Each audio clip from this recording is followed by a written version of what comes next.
Assalamualaikum warahmatullahi wabarakatuh. Saya Raja Setiawan M dari Manajemen 3B.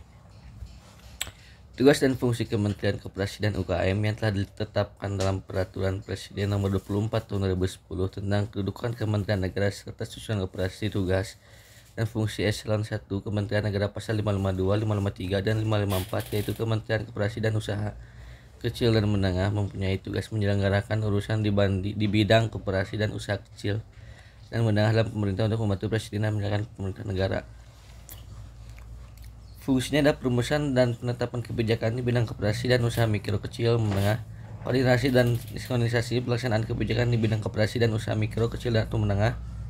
pengelolaan barang milik atau kekayaan negara yang menjadi tanggung jawab Kementerian Koperasi dan Usaha Kecil Menengah, pengawasan dan pelaksanaan tugas di lingkungan Kementerian Koperasi dan Usaha Kecil Menengah, penyelenggaraan fungsi teknis pelaksanaan pemberdayaan koperasi usaha mikro kecil atau menengah sesuai dengan Undang-Undang Bidang Koperasi Usaha Mikro atau Kecil Menengah. Selanjutnya ada rincian tugas, yaitu dalam merumuskan kebijakan pemerintah di bidang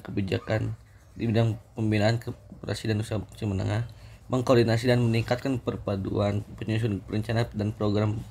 pemantauan, analisis dan evaluasi di bidang koperasi dan usaha kecil menengah, meningkatkan serta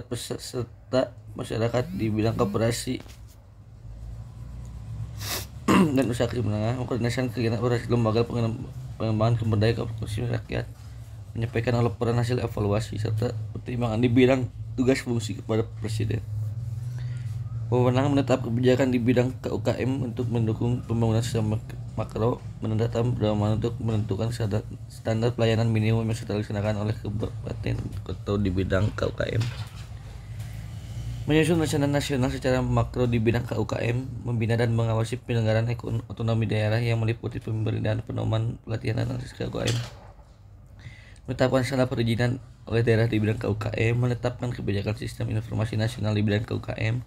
menerapkan persyaratan kualifikasi usaha jasa di bidang KUKM, menerapkan pedoman akuntansi, koperasi dan pengusaha kecil menengah, menetapkan pedoman tata cara penyertaan modal pada koperasi, memberikan dukungan dan kemudahan dalam pengembangan sistem distribusi bagi KUKM, memberikan dukungan kemudahan dalam kerjasama antar KUKM serta kerjasama dengan badan lainnya. Sekian dari saya, terima kasih.